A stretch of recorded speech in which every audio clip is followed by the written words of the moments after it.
Si habéis visto el programa, y creo que entro casi en el tema propiamente, si veis el programa, en él estaremos dando un repaso a una serie de, o compartiendo con vosotros, que sería el término correcto, pues una línea de trabajo en la que llevamos ya 3 proyectos y vamos a empezar el 4º proyecto de investigación. Y es, en líneas generales, poder hablar de la sintaxis del discurso.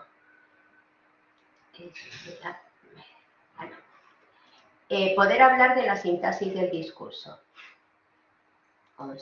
A ver. Y afrontarlo desde una metodología, que es el tema de esta primera sesión, de orientación pragmática. Esa es la línea general. ¿Qué hemos ido haciendo? Pues un equipo de investigación en el que hemos colaborado personas de diferentes universidades, aunque quizás el núcleo duro haya estado, digo por más amplio, ¿no?, en la Universidad de Sevilla, la Universidad de Córdoba, y verán ustedes a Víctor, Esther, Javier en estas sesiones, pues hemos ido trabajando sobre cómo abordar el estudio del discurso desde el elemento básico, que es el enunciado, desde la unidad básica, y a partir de ahí vamos avanzando. Claro, al principio, cuando uno se plantea este proyecto, al que nosotros llamamos macrosintaxis, porque nos parecía un término que, por una parte, tiene una tradición, porque viene de la lingüística francesa, y que en España no se había, en realidad, afrontado, no se había aplicado, también es muy transparente, es un término realmente claro, que nos permite ya desde el primer momento tener esa visión abierta o esa visión amplia de lo que sería abordar los estudios de un nivel que está más allá del que ya conocemos de la estructura oracional. ¿Y por qué hacer esto?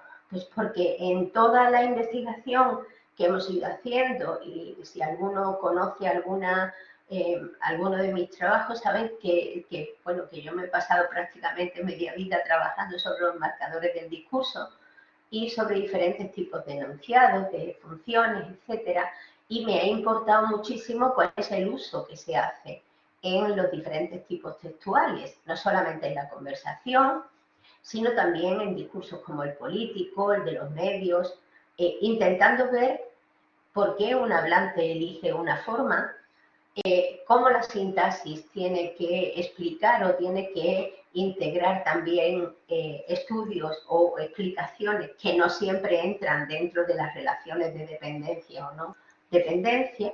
Bien, todo ese proceso es el que a nosotros nos ha llevado a ir perfilando una serie de investigaciones.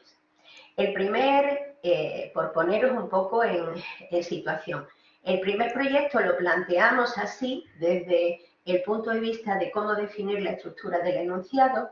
Después nos encontramos en ese camino y vais a ver algunos de los temas que aparecen en el seminario vienen en relación con eso, como el tema estrella, si quieren, de los estudios del discurso, que han sido los marcadores, es el que más investigación ha provocado, pues llevaba a un momento en el que el investigador se planteaba, vale, bien, nosotros podemos estar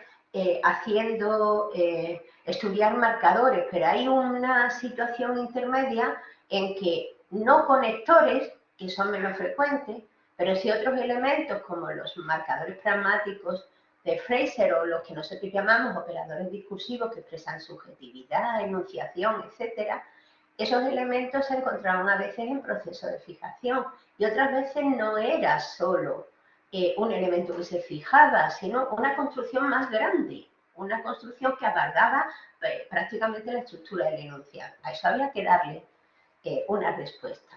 Y esa respuesta se había ido dando desde la teoría de construcciones, desde la gramática de construcciones, que como saben tienen personas a favor y personas en contra, como todas las metodologías. Por ahí derivamos a ese segundo proyecto y en este tercero, que es el que tenéis aquí, en el marco del cual nosotros hemos organizado el seminario, porque ya lo estamos culminando, la aplicamos al discurso persuasivo. El programa de este seminario intenta exponer nuestra visión de cómo abordar, es una propuesta, cómo abordar el estudio del discurso, y en esa propuesta os vamos a ir exponiendo lo que hemos avanzado, las conclusiones que hemos ido obteniendo y las preguntas también, ¿no? Que eso es lo más interesante en el fondo.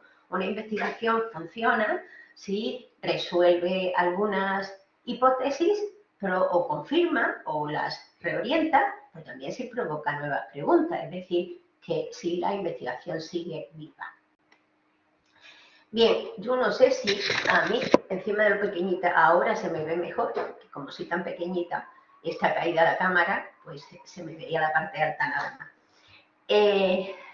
Pues en esta primera sesión vamos a hablar del marco metodológico en el que nosotros nos hemos ido moviendo, para que entendáis qué es esto de lingüística pragmática, que otros pueden decir pragmalingüística. Bueno, aquí lo sustantivo es la lingüística, el área, la disciplina, y la pragmática es la orientación, el enfoque, la perspectiva, ¿no? Hay una serie de...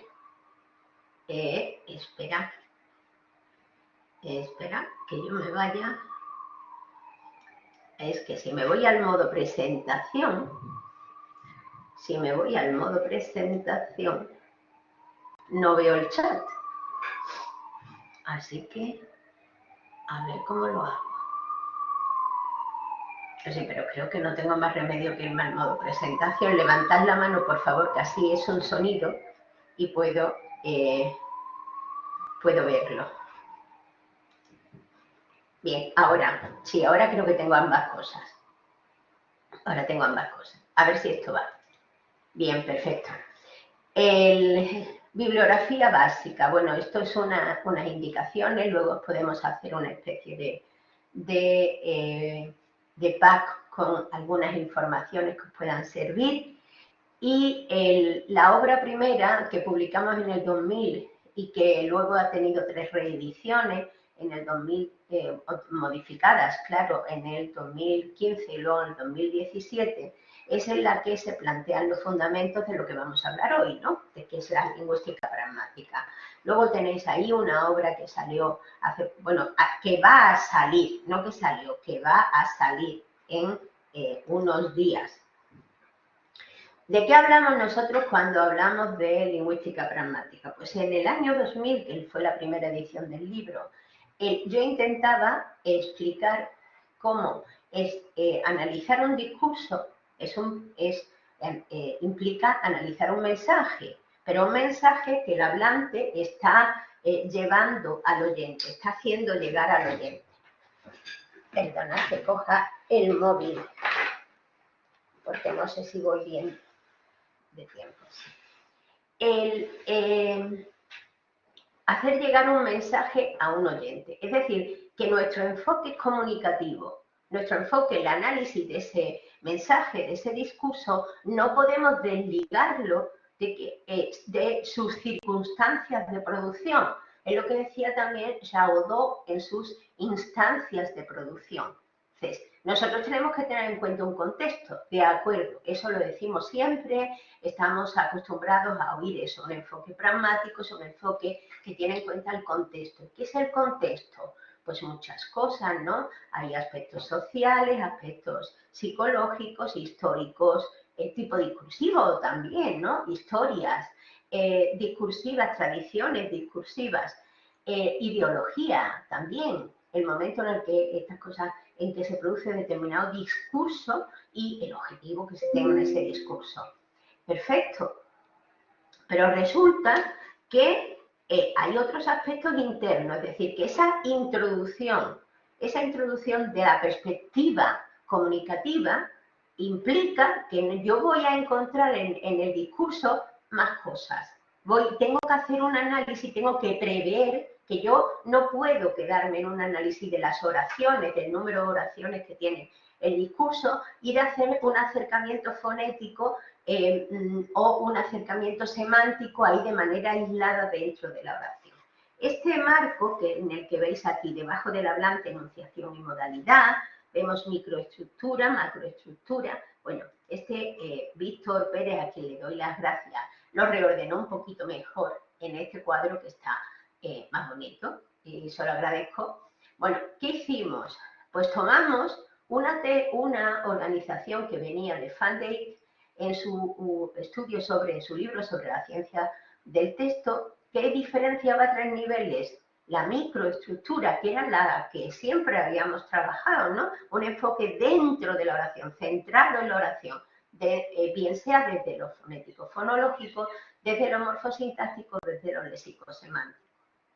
Luego esa micro está metida dentro de un enfoque una organización más amplia, que es la macroestructura. Y en esa macroestructura no solamente conecto las diferentes oraciones, creo párrafos, creo un texto más amplio. Y aparece la teoría de la cohesión, recordar los elementos cohesivos que unen un texto, que unen los párrafos, etc. Sino que hay más cosas. Hay una organización enunciativa o modal, que si recordáis aquí quedaba debajo del hablante, es decir, el hablante se expresa su propio control de la comunicación a través de lo enunciativo y expresa su subjetividad, su punto de vista a través de la modalidad. Y esto no son hipótesis de trabajo. Eso implica paradigmas completos de elementos de los que dispone la lengua. Implica secuencias, funciones sintácticas de las oraciones, de los complementos, de los sintagmas que se mueven en estos ámbitos. Nosotros podemos hablar, y lo vais a ver en el estudio o en el tema sobre la macroestructura enunciativa, vais a ver cómo hay oraciones subordinadas de enunciación, lo mismo que adverbios de enunciación, etc. Pero lo que menos habíamos entrado quizás es que el oyente, o sea, hacia quién va la comunicación, hace que el hablante, que es el maestro de escena, ¿no? Es el director del concierto, el hablante es el que piensa, es el que mantiene una idea clara de qué quiere transmitir al receptor y entonces organiza el material lingüístico para conseguir lo que quiere. Y ahí viene la organización argumentativa. ¿Cuál es el objetivo de esta comunicación? ¿Qué pretende conseguir el hablante? ¿Qué quiere que haga el oyente? ¿O qué quiere convencerlo? ¿Quiere darle una información? ¿Quiere provocar lástima, alegría? ¿Quiere que vote a su favor? ¿Quiere que sea amable con él? ¿Qué quiere? ¿Quiere que le dé una información o que le arregle en una ventanilla el problema administrativo que trae?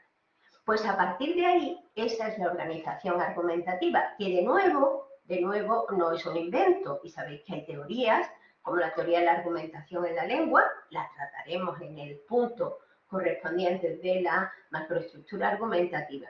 Y también otra, que es la informativa, porque la persona, el hablante, organiza la información, y ahí viene recordar lo de tema, rema, lo de la focalización, ¿no? Para que el receptor se quede en lo que él quiere que entienda. Ordena su interpretación, dirige su interpretación. Bien, esos lo vamos a ir viendo tema a tema, pero fijaros que nos vamos a encontrar también con otra cuestión. Nos vamos a encontrar con tipos discursivos. Esa era la superestructura en la teoría de Van Dijk. Los tipos discursivos implican que toda esta organización argumentativa, enunciativa, informativa, etcétera, y la elección de los elementos micro, o sea, de qué fonética vamos a usar, de qué estructura sintáctica vamos a usar, y de que el léxico viene determinado por el tipo discursivo. No es lo mismo que yo haga una sentencia judicial a que yo haga una comunicación por WhatsApp. Varía sensiblemente, aunque el contenido que esté transmitiendo en el fondo sea el mismo. Pues todo eso hace que todas las organizaciones que tenemos ahí, todas esas estructuras se reordenan. Pero también hay un aspecto que quizás el que tengamos una imagen plana nos impide ver la profundidad de la cuestión. Y es que todas estas cosas funcionan a la vez. Todas están interconectadas. Es decir, que se influencian mutuamente, se interconectan. Y esa es la clave del discurso.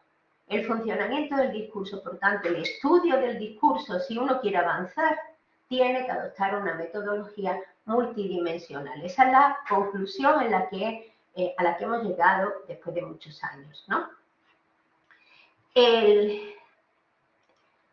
Esto nos llevó a plantear separar niveles de los que hemos hablado, de planos: enunciativo, modal, informativo y argumentativo. Y como ven en esa pantalla, pues estos planos no han salido tampoco de la nada, han salido a raíz de diferentes metodologías como la teoría de la enunciación, todos los estudios de modalidad que la gramática clásica ha ido teniendo, o si quieren, la filosofía, la gramática filosófica, estudios de modalidad que nos llevan a Aristóteles.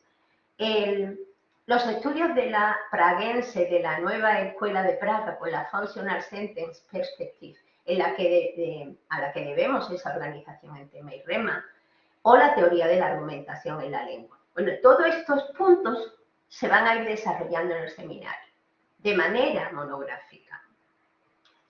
El planteamiento, como os decía, es que una persona, el hablante, tiene una intención comunicativa, acude a su código, acude a su lengua, y su lengua le proporciona una serie de paradigmas, una base de datos, de términos léxicos, de estructuras sintácticas, las combina y genera las estructuras abstractas que nosotros llamamos oración. Esa es la micro. Bueno, pues si nos quedamos ahí, nos hemos perdido lo que viene ahora. Y es que esa estructura abstracta no dice nada de cuál es la relación del hablante con el oyente y cómo lo contextualiza, ni la influencia del contexto, ni la adaptación al oyente. Cuando yo tomo todo eso y lo contextualizo, lo adapto al oyente que quiero, al que me quiero dirigir, al que quiero en cierto modo condicionar en el buen sentido de la palabra, se produce el discurso.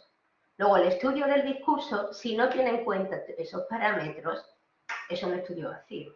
Es un estudio de una estructura abstracta que no nos dice nada. Ese es el entorno en el que queremos que veamos, ¿no? ¿Qué hemos avanzado? Pues muchísimo. Eso, todos los asistentes, y yo he visto en algunas de las personas que están aquí, muchos investigadores que han trabajado bastante en el discurso, pues saben que desde la aparición de las disciplinas o de los estudios pragmáticos, pues estamos acostumbrados a interpretar, a hacer análisis de discurso, no macrosintaxis, sino análisis del discurso, en los que sí tenemos en cuenta lo contextual. Yo os he traído aquí esta promoción o esta publicidad de Manos Unidas, en la que primero necesitaríamos un enfoque multimodal, claro está. Tenemos dos códigos, el visual y el lingüístico. Si yo me quedo exclusivamente en la parte lingüística, en lo que dicen las palabras, pues hago un acercamiento, un solo acercamiento a la realidad. Si lo ponemos en relación con las demás, con el otro código, pues encontraré muchas más cosas. Entonces, claro está, yo tengo tipo discursivo. Recordad, pues el tipo discursivo, esto es publicidad, o publicidad ya sea en prensa, ya sea un cartel, etc. Esta publicidad tiene una marca, es decir, el hablante de aquí es Manos Unidas, es una organización. Por tanto, no es un hablante individual, sino que es un hablante colectivo. Y es una organización que todos conocemos. Hay una parte de contexto, de conocimiento compartido, que la persona que recibe esto, en el momento en que lo ve, ya se le produce, se pone en marcha una cantidad de informaciones que ya tenía, ¿no? Que desempolva de sus conocimientos, ¿no? Históricos. Y sabe que estamos ante una ONG, ante un movimiento ligado a la Iglesia Católica que está centrándose desde una perspectiva internacional de ayudar a las personas con menores medios económicos, ¿no? Y que hace campañas, todo eso lo sabemos.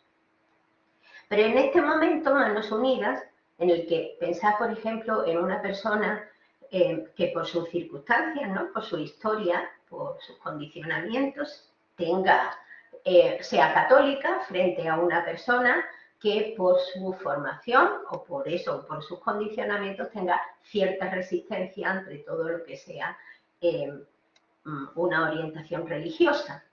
Su respuesta, digamos, su entrada en el texto va a ser distinta, porque nosotros no somos una tabula rasa.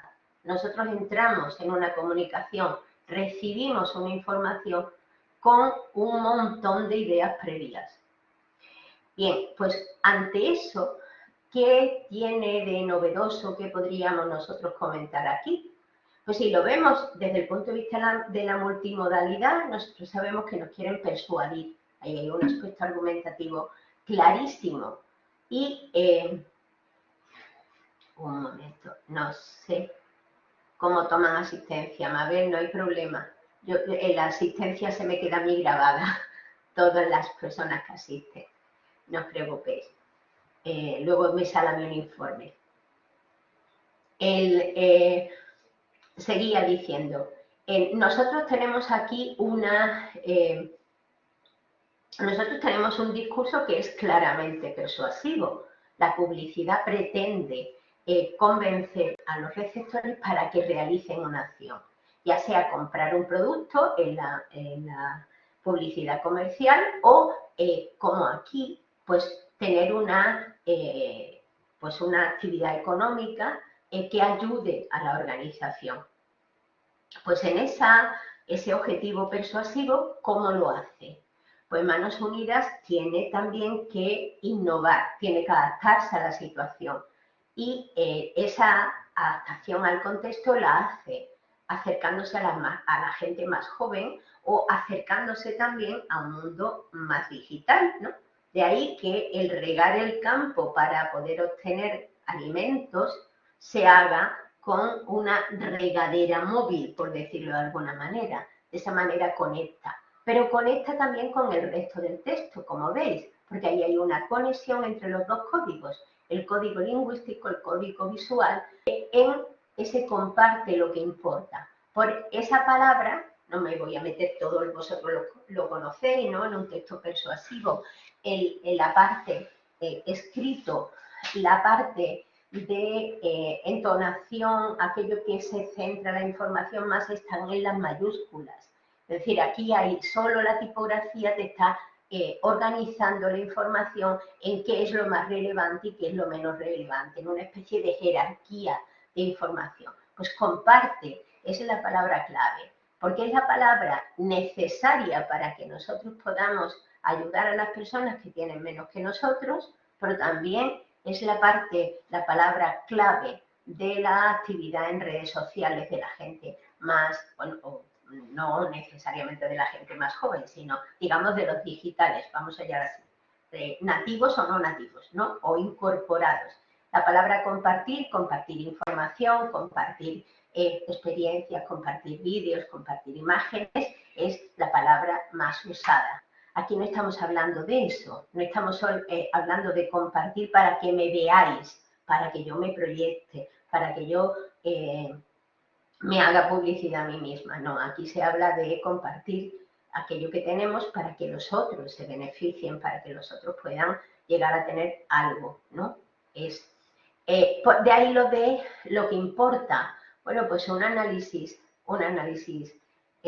fónico nos diría muchísimo por esa literación de comparte lo que importa, esa repetición fónica no la podemos olvidar y tiene una connotación clarísima fonética y que tiene una dimensión persuasiva. Si seguimos, nos pasamos la vida compartiendo, hashtag, comparte lo que importa, y ahora pone plántale cara al hambre, ya te lo lleva a la realidad, te lo lleva al hambre. Y ese plántale cara también tiene varias cosas, porque estamos hablando de plantar cara, afrontar, ¿no? Enfrentar, quitar el hambre, pero también, señores, plantar en la imagen que tenéis ahora. Abajo, ¿no? De las plantas. De generar producción, de producir alimentos. Como veis, no está nada, ningún elemento de los que tenemos ahí está porque sí. Tampoco está porque sí la sintaxis. Esa sintaxis tiene que ser breve, tiene que ser oraciones muy pequeñas, oraciones en las que toda la información esté resaltada. ¿Por qué? Porque si nosotros ponemos oraciones más largas, la información se pierde, el receptor no puede estar atento a todo eso. Y de ahí que para que el otro reciba todo aquello que quiere el hablante que tenga, necesita que la información esté muy concentrada en pocos elementos. Eso es un enfoque desde un punto de vista pragmático, desde un punto de vista de lingüística pragmática. Otro, ¿por qué no me deja? A ver, señores. Sí, porque me he ido otra de pantalla. Bueno, me vais a permitir que me pare un poquito en Forges. Si alguien tiene el micro, por favor, apagadlo. Es más fácil, así. No hay... si necesitáis algo, levantad la mano, pero si no, es mejor que esté apagado. Mirad, aquí tenemos una viñeta de Forges. ¿Por qué os la he traído aquí? Para ver dos cosas. Si hacemos un análisis lingüístico pragmático, ¿qué tendríamos que ver ahí? Pues que ahí hay dos discursos. Un análisis multimodal, por supuesto, porque también tenemos imágenes. Nosotros tenemos una reacción de la persona, del administrativo de turno, ¿no? que va por el número 271. Asumimos que eso es una situación administrativa, que eso es una cola y que la gente está enfadada con el señor.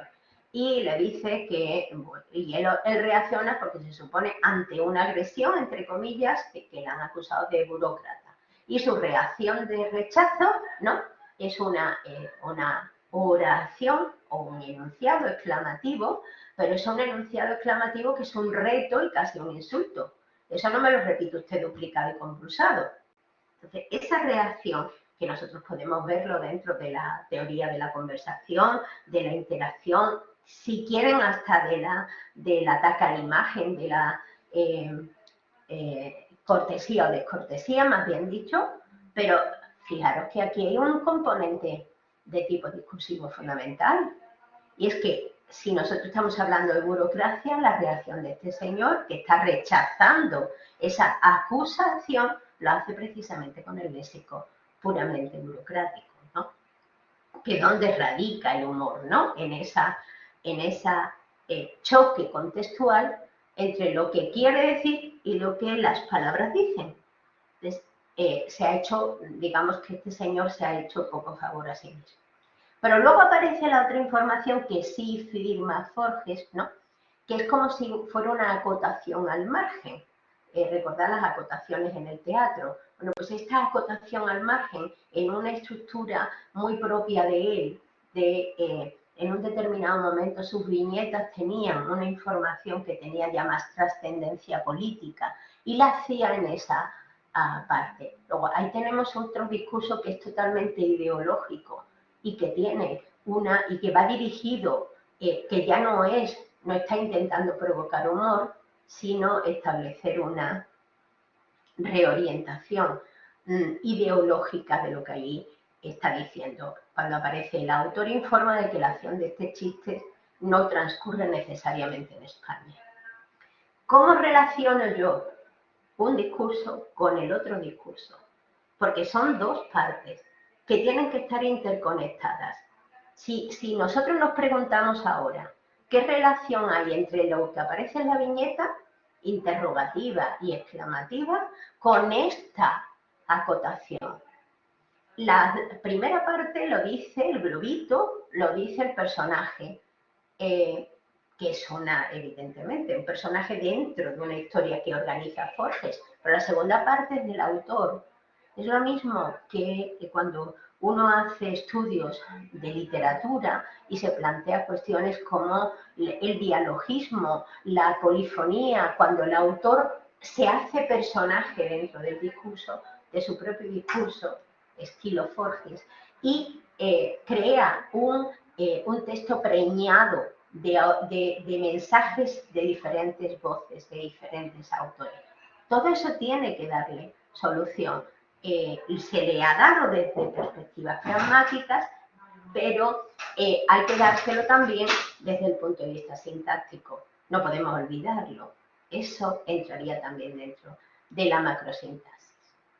Bueno, una cosa que conocen ustedes más, ¿no? Si nosotros hablamos de cuestiones de sociolingüística, que todos, bueno, en algún momento u otro, nuestros estudios nos han acercado a esa orientación, ¿no? Porque los estudios pragmáticos, los estudios de análisis del discurso que vinieron a partir de los años 70 ya contaban con una tradición bastante grande de estudios sociolingüísticos que han ido continuando. Este trabajo que tenéis aquí, que es un trabajo de María Elena Plasencia, tenéis ahí la cita, Desigualdad en el trato de directivas. ¿Por qué yo lo pongo para los alumnos? Porque quiero que veamos un acercamiento desde la variación pragmática, que es la metodología que sigue María Elena Plasencia, para intentar ver cómo en interacciones comunicativas, aquí es una situación también administrativa, en una ventanilla, ¿no? Personas que se van acercando a solicitar una gestión, como en el ayuntamiento, y lo que pretendía el estudio es ver cómo, según fuera la otra persona, es decir, según fuera el usuario de una raza u otra, pues había un tratamiento de la persona fija, es decir, del administrativo de turno, diferente. Ahí hay una dimensión sociocultural, pero hay una dimensión étnica importante que se ve, se muestra en el discurso. ¿Qué suele ocurrir con estas cosas? Yo no sé si ustedes tienen esta experiencia, pero yo suelo tenerla porque cuando uno sale de clase, o sea, no está en el entorno académico, sino que está, no sé, con amigos en casa, tomándose una cerveza, y comenta algún tipo, hacemos una interpretación, digamos, de análisis del discurso y le decimos, pues has utilizado este término, pues este término es machista, o este término significa que tú a los inmigrantes los tratas tal y cual, y te dicen, yo no he dicho eso. No sé si tienen ustedes experiencia de eso, ¿no? Yo no he dicho eso, es que están interpretando mal. Y no nos damos cuenta de que nuestras palabras ponen en marcha la interpretación, nos guste o no. Es decir, que si yo no quiero decir esto, pero lo digo, pues lo siento, es como si tú has echado la bola a rodar. Y las palabras llevan unas instrucciones.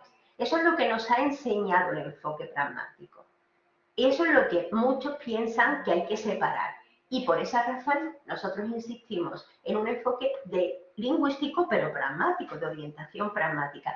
Las palabras llevan instrucciones, llevan información. Unas nos vienen a favor y otras nos vienen en contra. Ojo, con los tabús.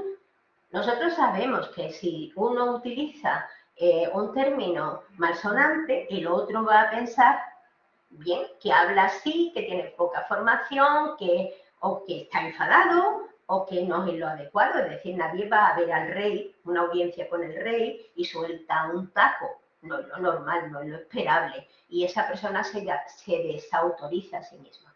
Pues lo mismo ocurría aquí. Es posible que este señor no se diera cuenta de que su uso de las peticiones generaba una relación, provocaba y mostraba una relación y una consideración del hablante diferente. Cuando era la persona blanca mestiza, decía, disculpe, ¿tiene 3 bolivianos? O no tiene 5 bolivianos, señor, ese vocativo, mientras que pasaba el tú cuando esta persona era indígena. No tienes 3 bolivianos, o incluso a un mandato, anda, conseguite suelto, o 3 bolivianos rapidito. Pues la relación con el receptor era muy diferente. Eso tiene una consecuencia sociocultural, tiene una consecuencia de trato étnico que a veces no nos damos cuenta, pero cada vez más las administraciones se dan cuenta. Y ustedes pueden ver cómo, por ejemplo, en un servicio de salud los médicos tienen unas instrucciones de cómo tratar a los inmigrantes. En las administraciones hay instrucciones sobre cómo tratar a las personas de minorías étnicas. Todo eso está ya codificado. ¿Por qué? Porque tiene una trascendencia, ¿no? Otro apunte. Esto, si quieren, es un diseño general, una perspectiva general. Luego vamos a ir tema a tema, punto a punto, centrándonos en un aspecto, acercándonos a aspectos, digamos, apretando, ¿no? Siendo más especializado el enfoque. Miren esta publicidad.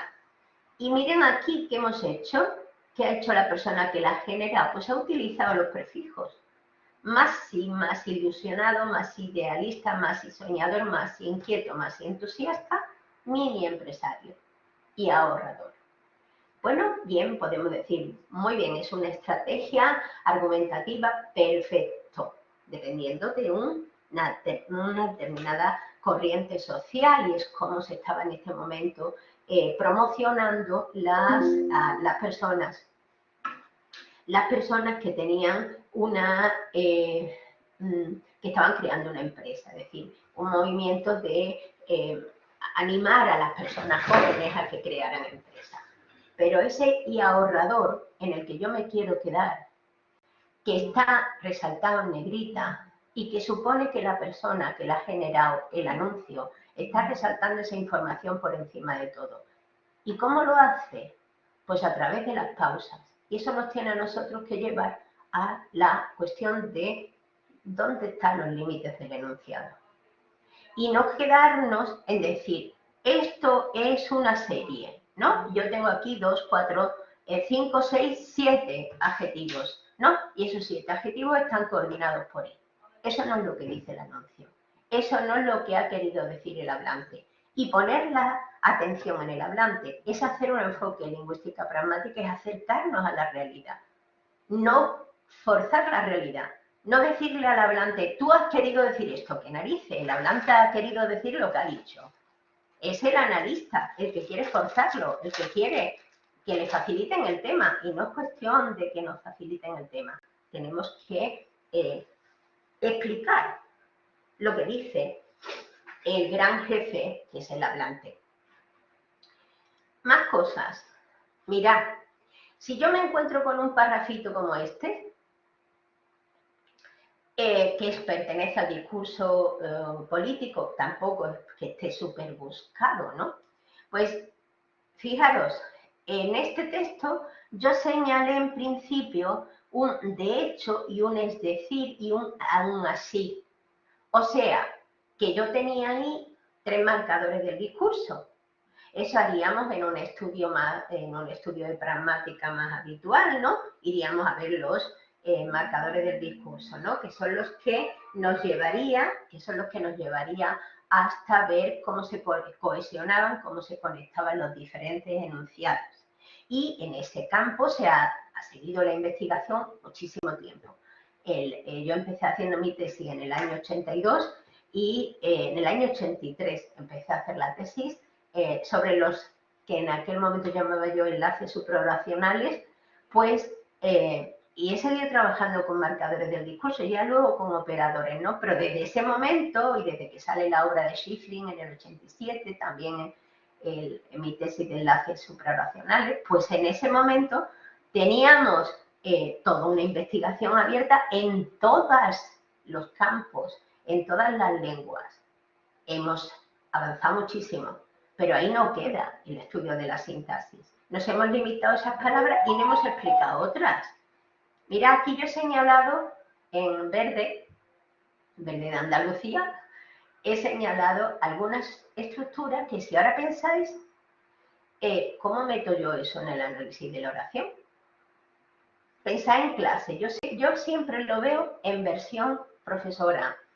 Y si yo me veo en una clase y yo tengo que explicarle a un alumno eso, estoy haciendo sintaxis.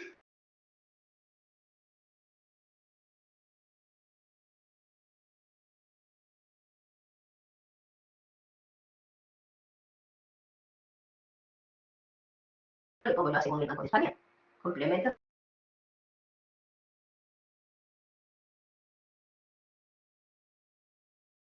Ahí, lo que vamos a ir viendo luego, que es de la enunciación.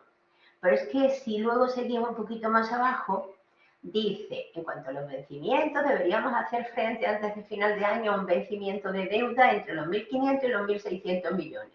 Punto y coma. Una cantidad más que asumible si comparamos las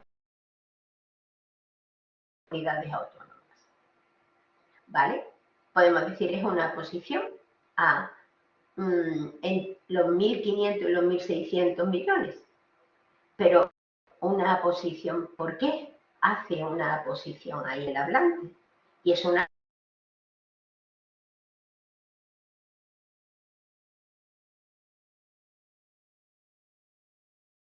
Continuamos. De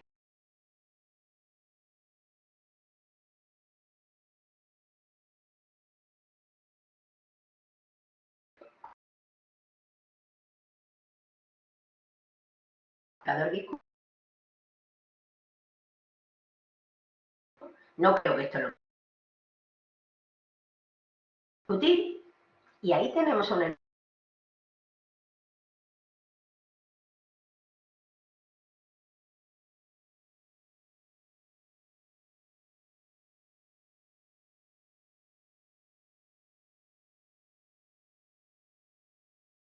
También lo acerca, ¿no? Hace que eso sea... A ver, un momentito. Sí. ¿Hay algún problema con la comunicación? ¿Se corta?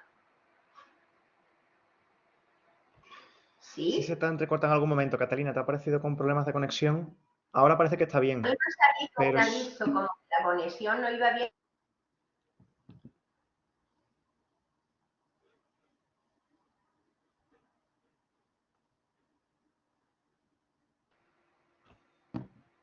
¿Se oye ahora? Ahora parece que sí, pero se sigue entrecortando algo. ¿Tú me escuchas a mí? Vale.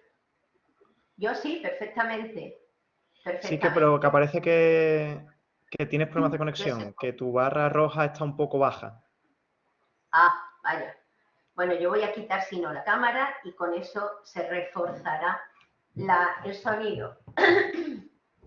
Me oyen ahora, ¿no? Sí, ahora parece que va bien. Sí, Parece que ha perfecto. mejorado la conexión. Vale. Pues vamos terminando. Gracias, Víctor. Un segundo. Me voy. La cuestión es que cuando tenemos muchas personas, pues puede que la universidad, que ha tenido últimamente problemas también con la conexión, vaya un poquito más baja. Bueno, en este análisis de arriba, en esa secuencia, que es en lo que me quiero quedar, si yo hago un análisis desde el punto de vista microsintáctico, yo me quedaría en ver la separación de oraciones, en hablar de relaciones de coordinación y de subordinación, de ver la estructura de los sintagmas y para de contar. Si me voy a un enfoque macrosintáctico, macroestructural, me centraré en los marcadores del discurso, pero me dejaría detrás estas cosas que acabamos de ver, estas estructuras según el Banco de España, en cuanto a los vencimientos de la deuda, que me dice que en la estructura del enunciado hay más cosas de las que nosotros habíamos contemplado. Y que yo tengo que explicar enunciados que son enunciados parentéticos, una relación que no lleva un conector de coordinación o de subordinación y que la persona interrumpe el discurso. Aquí hay mucho de insertar otra voz. Pero mira, y quizás con esto vamos terminando. Esto es otra intervención parlamentaria. Mirad, ¿cómo se le ocurre? Pensad en un momento que estáis en el Parlamento y que oís a una persona que dice hay que tener la dura para hablar. Un representante del Partido Socialista aquí de 17 discursos distintos. Precisamente un representante del Partido Socialista. Es que no se cortan por nada, absolutamente por nada. Bueno, yo subo aquí, digo lo que quiero y arrea para adelante. Vamos, una cosa verdaderamente increíble. Mire, usted puede pervertir el lenguaje, señor Martínez, pero lo que no va a conseguir es pervertirnos las ideas. Y cuando hablamos de que Agesa se tiene que quedar como está, es que se tiene que quedar arrendada a la empresa privada, que aporta pingües beneficios para el erario público, para que ustedes no bajen las pensiones, para que no les recorten el sueldo a los funcionarios, para que puedan invertir. Eso es lo que queremos, señor Martínez, eso es lo que queremos. No confunda usted, no confunda usted. Bueno, pues esto es un texto evidentemente oral.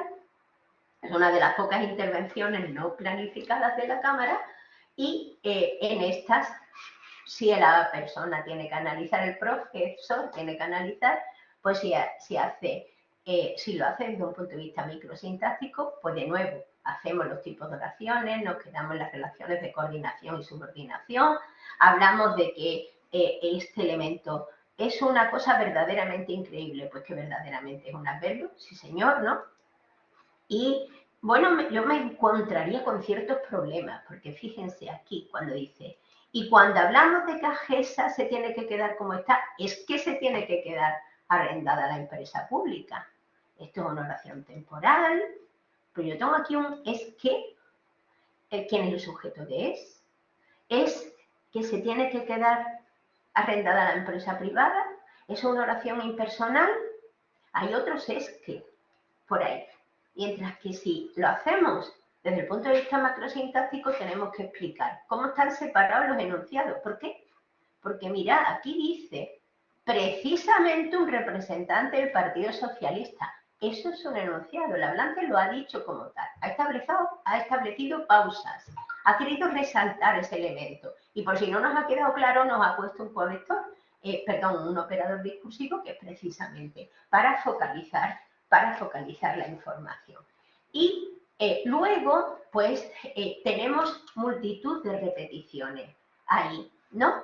Tenemos, porque él dice, se tiene que quedar arrendada para el erario público, lo repite para que usted se entere. Y luego vienen las estructuras, ¿para qué no bajen? ¿Para que no les recorten? ¿Para qué? La acumulación es uno de los procedimientos argumentativos más claros y más frecuentes.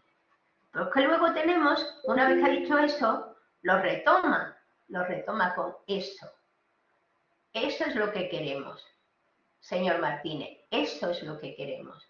Por tanto, recoge con eso toda la información previa y la repite para cerrar la información. El verdaderamente increíble es, desde el punto de vista argumentativo, un intensificador. Por tanto, mirad todo lo que nos necesitamos explicar desde la macrosintaxis. Se me ha olvidado que tenía aquí este y arrea para adelante. Pues mira, es que no es lo propio del lenguaje parlamentario. Y eso tiene que tener una... ¿Por qué el hablante lo dice? ¿Por qué llega a hacer la coloquialidad tan directa? Pues eso tiene una consecuencia, eso tiene una razón de ser bastante importante, ¿no? Desde el punto de vista argumentativo. Por tanto, un estudio desde el punto de vista pragmático, nos tiene que acercar a todas esas cuestiones que nos hemos ido dejando fuera, que no hemos explicado. Fijaros, aquí tenéis, y esto quería yo que lo viéramos, que lo dejaríamos para la sesión de la sesión que tendremos luego en el taller. Si yo tengo una intervención, esto pertenece a una conversación, un roleplay, ¿no? Y una persona dice, pero ¿cómo voy a estar yo inventando eso, tía? Que eres mi colega, ¿cómo te voy a echar tanta cara? Que eres tú la que me estás echando cara a mí. ¿Qué cara? No lo entiendo, en serio. Y ya que te has cargado mi ordenador, que me lo tienes que pagar. Pues eso lo hablaremos en la sesión del jueves por la tarde, para que veamos cómo afrontamos esto, que es coloquialidad pura, pero que yo no puedo decirle a una persona que como gramática, que como lingüista no sabe analizar esto. Tú no le puedes decir a un alumno, pues no sé, que eso es oral, eso es coloquial.